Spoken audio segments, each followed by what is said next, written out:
네, 여러분 혹시 이런 경험 있으십니까? 누군가 진지한 얼굴로 나에게 찾아와서 이 일 네가 하면 딱일 것 같아 라고 부탁을 할 때 속으로는 이렇게 외치고 싶을 때가 있지 않습니까? 싫어요. 저 말고 딴 사람 시키면 안 될까요? 또 하나님이 우리에게 무언가를 말씀하시거나 맡기실 때도 그런 순간이 있지 않습니까? 하나님, 제가 왜요? 왜 하필 저입니까? 라는 질문 말입니다. 순종이라고 다 쉬운 게 아닙니다. 오히려 하나님이 말씀하실수록 더 도망치고 싶고, 말씀을 들었을 때 확신이 생기는 게 아니라 갈등이 더 깊어질 때가 우리에겐 있습니다. 오늘부터 여름방학 시즌 동안 우리는 그런 한 사람을 만나게 될 것입니다. 바로 선지자 요나입니다. 그는 분명히 하나님의 말씀을 들었습니다. 그는 하나님의 말씀을 들었지만 그 말씀대로 가고 싶지 않았습니다. 너무나 잘 알아서, 너무나 분명해서 오히려 더 순종하고 싶지 않았던 사람입니다. 우리도 종종 그런 순간들을 맞이합니다. 말씀은 분명하고 부르심도 느껴지는데 그 자리를 외면하고 싶고 도망치고 싶은 마음이 들 때, 또 이런 순간들은 생각보다 너무나 많을 그때, 그래서 우리는 이 요나를 통해서 하나님의 뜻과 마음을 다시 돌아보는 시간을 가지기 원합니다. 특별히 오늘 말씀 속에서는 우리가 왜 하나님의 말씀 앞에서 도망치고 싶어지는지, 그리고 그 속에서도 하나님이 우리에게 그 부담스러운 말씀을 하시는 이유가 무엇인지에 대해서 함께 묵상해 보려고 합니다. 오늘 말씀의 요나라는 인물은 꽤 독특한 인물입니다. 요나서 1장 1절에 보면 여호와의 말씀이 아미떼의 아들 요나에게 임하니라 라고 되어 있습니다.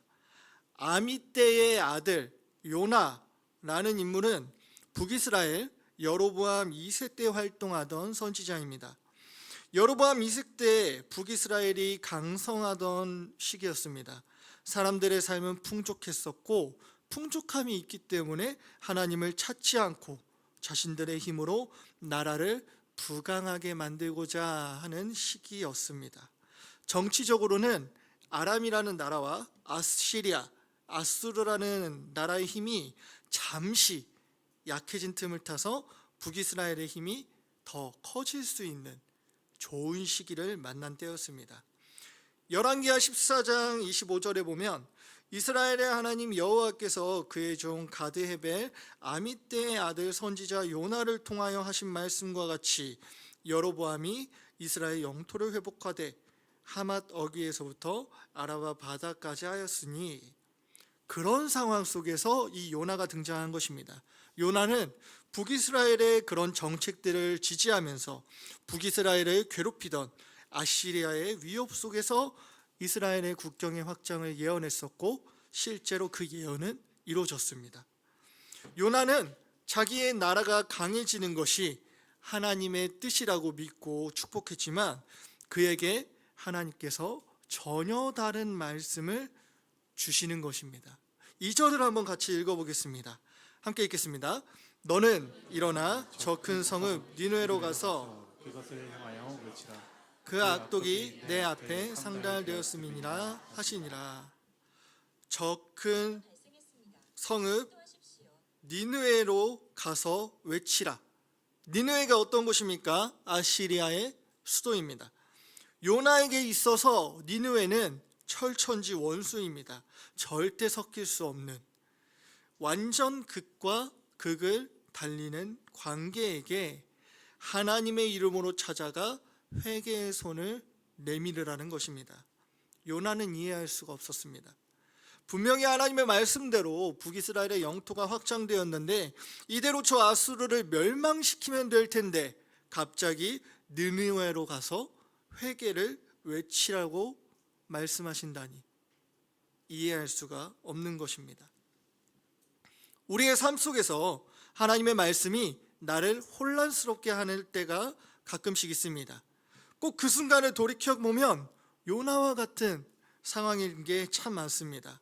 분명히 하나님의 뜻인 것으로 알고 달려왔고 또 하나님께서 이루실 어떠한 방향을 보고 기대하고 나아가고 있는데 하나님의 말씀이 내가 기대하거나 추구하던 방향과 다를 때 우리는 깊은 혼란을 겪게 됩니다.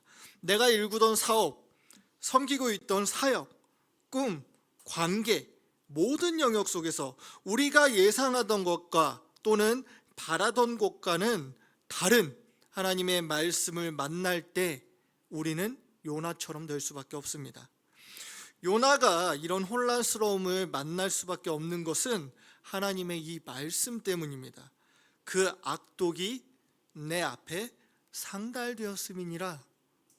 당시 아수르는 사악함과 잔인함이 소문이 자자했던 나라였습니다. 나훔 선지자는 3장 19절에서 이렇게 말합니다. 내 상처는 고칠 수 없고 내 부상은 중하도다. 내 소식을 듣는 자가 다 너를 보고 손뼉을 치나니 이는 그들이 항상 내게 행패를 당하였음이 아니더냐. 니느웨를 향해 나훔이 예언할 때 그들의 악독으로 인해서 니느웨가 고통을 당할 때 무엇한다고요? 주변이 손뼉을 친다고 합니다. 그 정도로 북이스라엘에게 있어서 아수르는 가장 직접적인 위협이자 피부로 느껴지는 현실적인 대적이었습니다.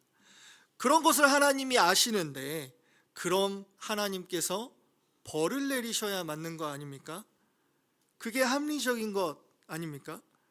우리로 이야기하면 이렇게 표현할 수 있습니다. 아무리 생각해봐도 상식적으로나 상황적으로나 내가 보는 게 맞는데 내 생각이 맞는데 하나님이 왜 이 말씀을 나에게 주시는 것이지? 아무리 봐도 내 생각 내 말이 맞고 주변에게 물어봐도 내 말이 맞다고 하는데 하나님만큼은 나에게 다른 말씀을 주시는 것이죠. 그리고 그 말씀을 주면서 순종하라고 말하고 계시는 겁니다. 그래서 우리도 요나처럼 하나님의 말씀 앞에서 괴로움과 갈등의 시간을 보내게 됩니다. 이때부터 우리는 말씀이 달고 오묘한 말씀이 아니라 쓰디쓴 말씀으로 우리에게 다가옵니다. 도저히 납득할 수 없는 하나님의 말씀.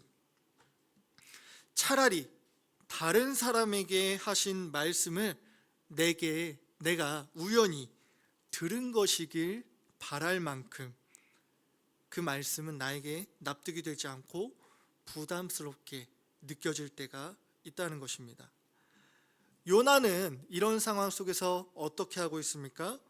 3절에 보면 요나가 여호와의 얼굴을 피하려고 일어나 다시스로 도망하려 하여 욥바로 내려갔더니 마침 다시스로 가는 배를 만난지라. 여호와의 얼굴을 피하여 그들과 함께 다시스로 가려고 백삭스를 주고 배에 올랐더라.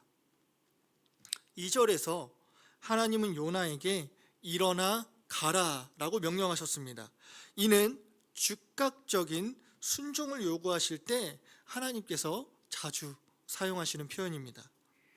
하지만 3절은 그러나 라고 시작합니다. 하나님의 명령에 요나는 정반대의 방향으로 반응합니다. 요나는 분명히 일어났습니다. 그러나 말씀에 순종하여서 니느웨로 간 것이 아니라 정반대 방향인 서쪽 다시스로 도망합니다. 이 다시스는 당시 고대 사회에서 세상의 끝, 하나님과 심리적, 지리적으로 가장 먼 곳이라고 여겨졌습니다. 그 예를 이사야서 66장 19절에서 찾아볼 수 있는데요. 같이 한번 읽어보겠습니다. 시작. 내가 그들 가운데에서 징조를 세워서 그들 가운데에서 도피한 자를 곧 다시스와 뿔과 활을 당기는 롯과 및 두발과 야만과 또 나의 명성을 듣지도 못하고 나의 영광을 보지도 못한 먼 섬들로 보내리니 그들이 나의 영광을 문나라에 전파하리라. 자, 이 말씀처럼 다시스는 하나님의 명성을 듣지 못한 곳, 곧 요나가 하나님과의 거리감을 만들고 싶어서 도망친 상징적인 장소입니다. 요나는 그곳으로 가서 자신의 몸을 숨기고자 합니다. 우리가 하나님의 말씀이 나에게 강력한 도전으로 다가올 때, 또 그 도전이 이해되지 않을 때 우리는 어떠합니까? 우리도 요나와 같이 반응하지 않습니까? 요나처럼 하나님과 심리적으로 멀어지는 곳으로 우리의 몸과 마음을 옮기고 있지 않습니까? 우리는 말씀으로 마음이 어려우면 이런 표현을 할 때가 있습니다. 말씀을 듣다가 시험에 들었습니다. 이 말 속에는 말씀이 내가 바라던 것과 달랐다라는 고백이 숨어 있습니다. 그럼 여기서 우리가 생각해 볼 수 있습니다. 요나가 추구하던 것이 잘못된 것은 아니지 않습니까? 요나가 추구하고 바라봤던 것들이 잘못된 것은 아니었습니다. 분명히 논리적으로나 상식적으로나 요나의 생각과 마음이 틀리지 않았습니다. 자신의 나라를 사랑하고 심지어 그 나라가 하나님의 백성들의 나라 아닙니까? 그리고 악한 나라의 죄에 대해 하나님의 심판이 있기를 바라는 것도 정당하고 합리적인 것 아닙니까? 마찬가지로 우리가 추구하고 바라는 것들이 잘못되었다고 말할 수는 없을 것입니다. 그렇기 때문에 우리의 마음과 추구하는 바가 다른 하나님의 말씀이 나의 마음에 들어올 때 마음이 어려워지는 것 또한 어쩌면 당연한 것일지도 모릅니다. 그래서 우리가 하나님과 잠시 멀어지고자 하나님과의 자리를 피하는 것이 어쩌면 정당하다고 여겨질 수 있습니다. 여호와의 얼굴을 피하는 것이 합당하다고 여길 수도 있습니다. 실제로 많은 경우 우리는 말씀 앞에서 마음이 어려울 때 그 말씀을 애써 외면하고 다른 곳으로 시선을 돌립니다. 그리고 즉각 일어나기는 하지만 내가 추구하는 방향으로 몸을 돌려서 움직입니다. 요나가 어리석은 게 아니라 요나는 정말 지극히 합리적인 사람이었기 때문에 이랬던 것입니다. 우리 또한 너무나 상식적이고 합리적이기 때문에 때때로 하나님의 말씀을 외면하고자 몸을 돌릴 때가 있다는 것입니다. 여기서 우리는 하나님께서 부담스러운 말씀과 부르심을 우리에게 하시는 이유를 발견하게 됩니다. 오늘은 그 이유를 살펴보면서 함께 기도하기를 원합니다. 첫 번째는 이것입니다. 다시 한번 1절을 읽어볼까요? 여호와의 말씀이 아미떼 아들 요나에게 임하니라 이르시되. 첫 번째로 다시 한번 우리가 돌아볼 하나님의 관점은 하나님의 부르심을 한번 생각해 보는 겁니다. 우리는 요나를 보면서 어떤 마음이 듭니까? 억울하다는 생각이 들지 않습니까? 하나님이 왜 그러실까라는 생각이 들지 않습니까?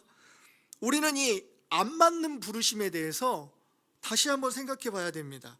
하나님께서 누군가를 그 자리에 부르시고 세우실 때 우리는 이렇게 생각합니다. 그 자리에 비전이 있고 그 자리의 방향성을 추구하는 그런 사람을 하나님이 세우시고 사용하신다라고 생각하는 것이죠. 만일 그렇게만 하나님이 사용하시고 그런 사람에게만 하나님이 말씀하신다면 요나라는 인물은 성경에서 등장할 수 없을 것입니다. 근데 요나를 통해서 우리가 알게 되는 것이 무엇입니까? 하나님은 하나님의 뜻에 이미 알맞는 사람을 부르시는 게 아니라 그 말씀이 필요한 사람을 부르신다는 것입니다. 하나님께서 우리에게 말씀하시며 순종의 자리로 부르실 때 우리가 먼저 생각해야 될 것은 나는 이 말씀을 순종할 준비가 되었는가? 나는 이 부르심에 적합한가? 아닙니다. 하나님께서 왜 나를 이 자리에 부르시는가? 왜 지금 이 말씀으로 나를 도전하시는가? 이 부담스러운 순종을 통해 나에게 무엇을 가르치시려는가? 이런 생각들입니다. 왜 우리 주변에 그런 사람들 있지 않습니까? 아니 그 친구가 지금 그 일을 하고 있다고? 아니 그 사역을 한다고? 세상에 진짜 오래 살고 볼 일이네 라는 분들, 이 멘트 하면 떠올리는 주변의 사람들이 있습니까? 우리가 보기엔 정말 의외의 사람들, 도무지 그 자리에 어울려 보이지 않는 그런 사람, 하나님이 저 사람을 왜 저기에 세우셨을까 하는 사람, 사실 그 사람이 바로 저입니다. 저는 원래 목회에 전혀 관심이 없었습니다. 저에게는 문화선교라는 마음이 있었고 사업을 하면서 그 길을 가고자 하고 있었습니다. 신학교에 간 것도 단지 말씀이 배우고 싶어서였지 목회가 하고 싶어서 간 건 아니었습니다. 그런데 어느 날 하나님께서 목회의 자리에 저를 부르시고 목회의 자리에 서 있는 저를 보면서 이런 고민을 했습니다. 목회가 비전인 수많은 사람들이 있는데 굳이 내가 해야 하는가? 제가 목회를 하던 초기 시절에 이 질문을 붙들고 참 많이 씨름했습니다. 하기 싫었거든요. 그런데 시간이 지나면서 조금씩 깨달아지고 알아가게 됐던 것이 있었는데, 하나님이 저를 이 자리에 세우신 이유는 제가 목회에 꼭 맞는 사람이라서가 아니라는 것입니다. 오히려 하나님은 저라는 한 사람에게 하나님의 뜻을 가르치시고 하나님의 계획을 보여주시고자 하셨던 것을 깨닫는 것이죠. 그리고 나서 보이는 것은 하나님이 나를 통해서 하시고자 하시는 일이 있으셨기 때문에 저를 이 자리에 세우셨다는 것을 깨닫는 것입니다. 이건 단순히 저만의 이야기가 아닐 것입니다. 지금 이 자리에 앉아있는 바로 여러분, 각자의 자리에서 교회를 섬기고 세상 가운데서 복음을 드러내고 있는 우리 모두가 이 비슷한 경험을 하고 있지 않습니까? 내가 왜 해야 하지? 내가 이 일을 감당할 수 있을까? 나는 그럴 만한 사람이 아닌데. 하지만 우리가 주님의 말씀 앞에 반응하고 그분의 부르심에 순종하다 보면 하나님은 알맞는 사람이 아니라 하나님의 뜻 가운데 필요한 사람을 부르신다는 걸 깨닫게 될 것입니다. 그리고 그 뜻에 순종할 때 하나님께서 부르신 의미를 발견하게 될 줄 믿습니다. 가장 중요한 또 한 가지, 두 번째는 이것입니다. 하나님은 필요한 사람을 부르신다는데 모든 것을 하실 수 있는 하나님이 도대체 어떤 필요를 가지고 우리에게 말씀하시냐는 것입니다. 2절을 다시 한번 읽어볼까요? 읽겠습니다. 너는 일어나 저 큰 성읍 니느웨로 가서 그것을 향하여 외치라.